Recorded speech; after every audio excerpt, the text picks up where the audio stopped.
আমি কৰ্মচাৰীসকলৰ যি কাম কৰাৰ মানসিকতা বা তেওঁলোকে দায়িত্ব পালন কৰিবলৈ যাওঁতে যিখিনি মানসিক সন্তুষ্টিৰ প্ৰয়োজন হয় সেইখিনি নিৰন্তৰভাৱে প্ৰদান কৰিবলৈ আমাৰ চৰকাৰখনে দেশত নথকা বা কৰ্মচাৰীসকলৰ বাবে অচিনাকি কেইবাটাও আঁচনি ৰূপায়ণ কৰিছে।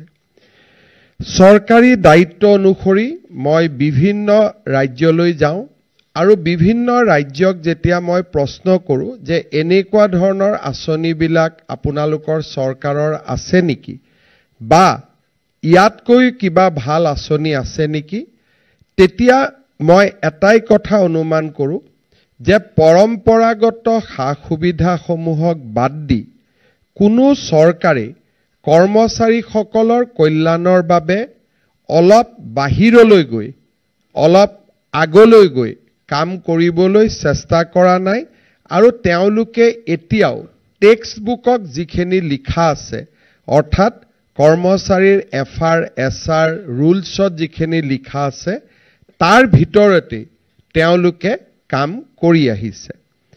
আনকি ভাৰতবৰ্ষত এতিয়া মাত্ৰ 6খন ৰাজ্য আছে যি 6খন ৰাজ্যই কৰ্মচাৰীসকলক দিয়ে কেন্দ্ৰীয় চৰকাৰৰ দৰে পৰিশোধ কৰি আহিছে আৰু 6খন ৰাজ্যক বাদ দি সকলোবিলাক ৰাজ্যই কেন্দ্ৰীয় চৰকাৰৰ লগত দিয়ে পৰিশোধ কৰাৰ ক্ষেত্ৰত 10ৰ পৰা 40%লৈকে ৰাজ্য আৰু কেন্দ্ৰৰ মাজত পাৰ্থক্য আছে।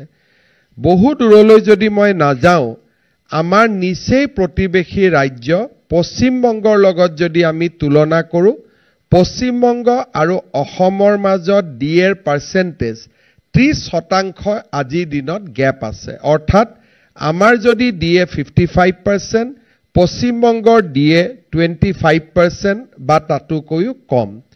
কিন্তু যদি ৰাজ্যৰ জিডিপি ৱাইজ আমি তুলনা কৰোঁ ৰাজহ যদি আমি তুলনা কৰোঁ তেতিয়াহ'লে পশ্চিমবংগৰ যদি জিডিপিৰ ক্ষেত্ৰত স্থান 7 বা 8ত হয় আমাৰ স্থান 17 নম্বৰত। আজি প্ৰতিকূলতাৰ মাজতো আমি ৰাজ্যৰ কৰ্মচাৰীসকলক তেওঁলোকক সম্পূৰ্ণ মানসিক সন্তুষ্টি দিবলৈ কেইবাটাও প্ৰচেষ্টা হাতত লৈছোঁ আৰু প্ৰত্যেকটা প্ৰচেষ্টাই আজি একক আৰু অনুকৰণীয় ৰূপত থিয় হ'বলৈ সক্ষম হৈছে। আমি যদি প্ৰথমৰ পৰাই চাব যাওঁ প্ৰথম নিযুক্তি আজি চৰকাৰৰ নিযুক্তিত আমি সকলো ধৰণৰ দুৰ্নীতি নিৰ্মূল কৰিবলৈ সক্ষম হৈছোঁ। আজি অসমে ভাৰতৰ ভিতৰত এখন ৰাজ্য য'ত এতিয়া একেবাৰে সাধাৰণ মানুহ এজনকো যদি কোনোবাই প্ৰশ্ন কৰে যে চৰকাৰী চাকৰিত টকা পইচাৰ লেনদেন হয় নেকি কোনো প্ৰকাৰে কোনেও বিশ্বাস কৰিবলৈ সাজু নহয়। কাৰণ প্ৰতিজন ল'ৰা ছোৱালীয়ে দেখা পায় যে মোৰ গাঁৱত কষ্ট কৰি পঢ়া ল'ৰাজনে আজি চৰকাৰী চাকৰি লাভ কৰিবলৈ সক্ষম হৈছে। নিযুক্তিৰ ক্ষেত্ৰত নিকা আৰু স্বচ্ছতা শিক্ষকৰ নিযুক্তিৰে আৰম্ভ হৈছিল। আৰক্ষীৰ নিযুক্তিৰে সেই যাত্ৰা অতিক্ৰম কৰি আজি আমি লোকসেৱা আয়োগৰ পৰা আৰম্ভ কৰি প্ৰত্যেকটো চৰকাৰী বিভাগতে আমি স্বচ্ছতা আনিবলৈ সক্ষম হৈছোঁ। এইবাৰৰ এডিআৰই পৰীক্ষাত আমি পুৰণা অসম ৰাজ্যিক বিদ্যুৎ পৰিষদকো স্বচ্ছতাৰ মাজলৈ সোমোৱাই লৈছোঁ। আনকি ৰাজ্য চৰকাৰৰ কৰ্মচাৰীয়ে নহয় এইবাৰৰ পৰা এপিডিচিএল বা আন আনুষংগিক কৰ্পোৰেশ্যনসমূহতো আমাৰ যুৱক যুৱতীয়ে সম্পূৰ্ণ স্বচ্ছতা দেখা পাব। আজি আমি যেতিয়া আপোন ঘৰ আঁচনি আৰম্ভ কৰিছিলোঁ ৰাজ্যৰ কৰ্মচাৰীসকলে তাক যিভাৱে গ্ৰহণ নকৰক কিয় মই এই আঁচনিৰ কাৰ্যকুশলতা তেতিয়া আন্দাজ কৰোঁ যেতিয়া কিবা কাৰণত আঁচনিটো বন্ধ হৈ যায়। যেতিয়া আঁচনিটো চলি থাকে কোনেও এটা কথা নকয়, কিন্তু কেতিয়াবা যেতিয়া বিত্ত বিভাগ বা ষ্টেট বেংকৰ MOU-খন বন্ধ হৈ যোৱাৰ কাৰণে আঁচনিখন সাময়িকভাৱে স্থগিত হয়, মোৰ মোবাইলত সদায় প্ৰতিদিনে 100ৰ পৰা 200 ফোন আহা বা মেছেজ আহা আৰম্ভ কৰে, ছাৰ আপোন ঘৰ আঁচনিখন কেতিয়া খুলি দিব। তেতিয়া মই মনতে ভাবো যে আঁচনিখন চলি থাকোঁতেতো কোনেও এবাৰ নকয় খুব ভাল আঁচনি এখন চলি আছে বুলি। তাৰ মানে আমাৰ আঁচনিখন কিমান ফলপ্ৰসূ তাক চাবৰ কাৰণে এটা দুটামান আঁচনিবিলাক বন্ধ কৰি দিলে লগে লগে গম পোৱা যায় যে আঁচনিখন কিমান ফলপ্ৰসূ।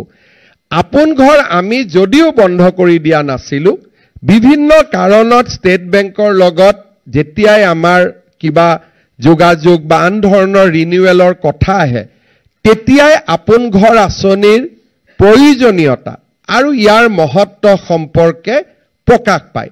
40,000তকৈ ৰাজ্যৰ চৰকাৰী কৰ্মচাৰীয়ে 15 লাখ টকালৈকে আপোন ঘৰৰ লোন লৈছে আৰু আজি ৰাজ্যৰ কৰ্মচাৰীসকলে সেই লোন 30 লাখ টকালৈকে বঢ়াই দিবলৈ আমাক জনোৱা আবেদনো আমি গ্ৰহণ কৰিছোঁ। আপোন ঘৰৰ দৰে আঁচনি ভাৰতৰ কোনো ৰাজ্যতে নাই।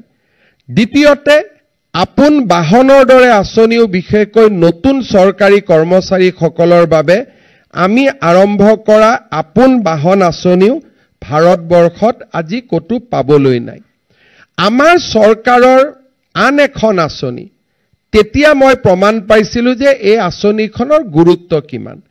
সৰ্বশিক্ষা অভিযানৰ কন্ট্ৰেকচুৱেল টিচাৰসকলক আমি নিয়মীয়াকৰণৰ এটা প্ৰচেষ্টা চলাইছিলোঁ। নিয়মীয়াকৰণ কৰিলে তেওঁলোকৰ দৰমহা 8,000 টকা কমি আহে, কাৰণ আমি ৰেট্ৰস্পেক্টিভ নিয়মীয়াকৰণ কৰিব নোৱাৰোঁ, আমি প্ৰস্পেক্টিভ নিয়মীয়াকৰণ কৰিব পাৰোঁ।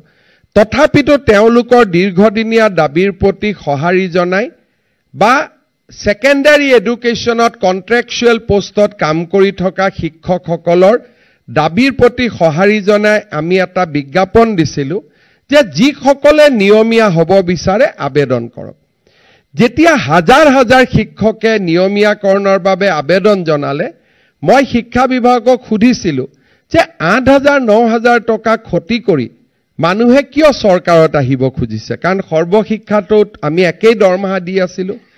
এখন আঁচনিৰ কথা সকলোৱে একেমুখে কৈছিলে যে আমাৰ জীৱনৰ নিৰাপত্তা, চৰকাৰী চাকৰি দৰমহাৰ নিৰাপত্তা নহয়, যে মৃত্যুৰ পিছতো মোৰ পৰিয়ালে 100% দৰমহা পাই থাকিব, ই জীৱন বীমাতকৈ ডাঙৰ নিৰাপত্তা। আৰু এই নিৰাপত্তাৰ কাৰণে আজি আমি মাহত 8,000 টকা ক্ষতি কৰিও চৰকাৰত যোগদান কৰিছোঁ। এই আঁচনিখনো যেতিয়া আৰম্ভ হৈছিলে, আমাৰ বিভিন্ন সংগঠন বা দল বা বিভাগৰ বিষয়া কোনেও ইয়াক দাবী কৰা নাছিলে। আমি সময়ৰ তাগিদাৰ লগত লক্ষ্য ৰাখি এই কামফেৰা আৰম্ভ কৰিছিলোঁ আৰু আজি সচিবালয়ত কম্পেশ্যনেট এপইণ্টমেণ্ট বিচাৰি বিধৱা মহিলাৰ আগমন একেবাৰে নোহোৱা হৈছে আৰু সকলোৱে আজি ইয়াক এখন কল্যাণকামী আঁচনি বুলি স্বীকাৰ কৰিছে। তৃতীয় বৰ্গ চতুৰ্থ বৰ্গৰ কাৰণে নহয়, IS আৰু IPSতো চৰকাৰী কাৰ্যকালত মৃত্যু হোৱা পৰিয়ালেও আজি একেমুখে স্বীকাৰ কৰিছে যে এনে এখন কল্যাণকামী আঁচনিৰ কাৰণে পৰিয়ালটোৰ ভৱিষ্যতৰ কাৰণে আজি আমি চিন্তা কৰিবলগীয়া হোৱা নাই। ইয়াৰ লগত আমাৰ চৰকাৰে কেইবাটাও মুখ্যমন্ত্ৰী লোকসেৱা আৰোগ্য যোজনা, চৰকাৰী কৰ্মচাৰীসকলৰ দাবী আছিলে যে কেছলেছ ট্ৰিটমেণ্ট হ'ব লাগে। আজি আমি মেদান্ত হস্পিটাল, গুৱাহাটী চিকিৎসা মহাবিদ্যালয় আমি নেট বঢ়াই লৈ গৈ আছোঁ। এই বছৰৰ ভিতৰতে মুখ্যমন্ত্ৰী লোকসেৱা আৰোগ্য যোজনাই কেছলেছ এটা যি ৰূপ পাব লাগে, সেই ৰূপলৈ আজি গতি কৰি আছে আৰু চৰকাৰী কৰ্মচাৰীসকল তাত বিশেষভাৱে সহায় হ'ব। কন্ট্ৰেকচুৱেল কৰ্মচাৰীৰ কথা কোনেও চিন্তা নকৰিছিল। আমি ৰাজ্য চৰকাৰে সিদ্ধান্ত লৈছোঁ যে কন্ট্ৰেকচুৱেল টিচাৰেও ফ্ৰী মেডিকেল ৰিইম্বাৰ্সমেণ্ট পাব।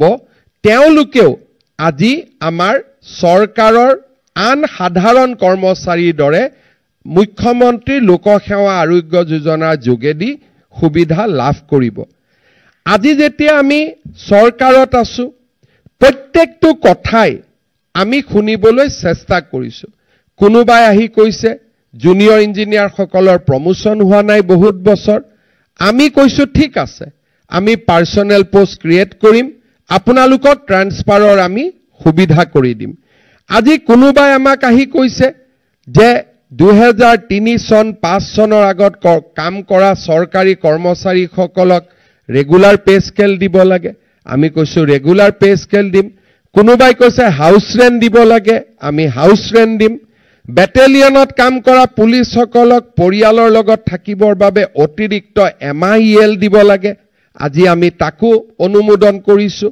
চাওতে আমাৰ ৰাজ্যৰ কৰ্মচাৰী সমাজক এক মানসিক সন্তুষ্টি স্যাটিসফ্যাকশন যেটো ওয়াৰ্ক কালচাৰৰ কাৰণে প্ৰয়োজনীয় স্যাটিসফ্যাকশন এটা দিয়াৰ কাৰণে আমি প্ৰয়াস আৰু প্ৰচেষ্টা চলাইছিলো আৰু আজি তাত আমি সফল হৈছো পিতৃ মাতৃৰ বন্দনাৰ পৰা আমি একোটা মানুহৰ জীৱনৰ আটাইতকৈ সেনসিটিভ কামবিলাকত আমি চৰকাৰী কৰ্মচাৰীৰ লগত থিয় হৈছো আৰু চৰকাৰী কৰ্মচাৰীসকলৰ মাজত মানসিক সন্তুষ্টিৰ মাজেৰে কৰ্ম সংস্কৃতিক আমি আগুৱাই লবলৈ প্ৰয়াস আৰু প্ৰচেষ্টা কৰিছো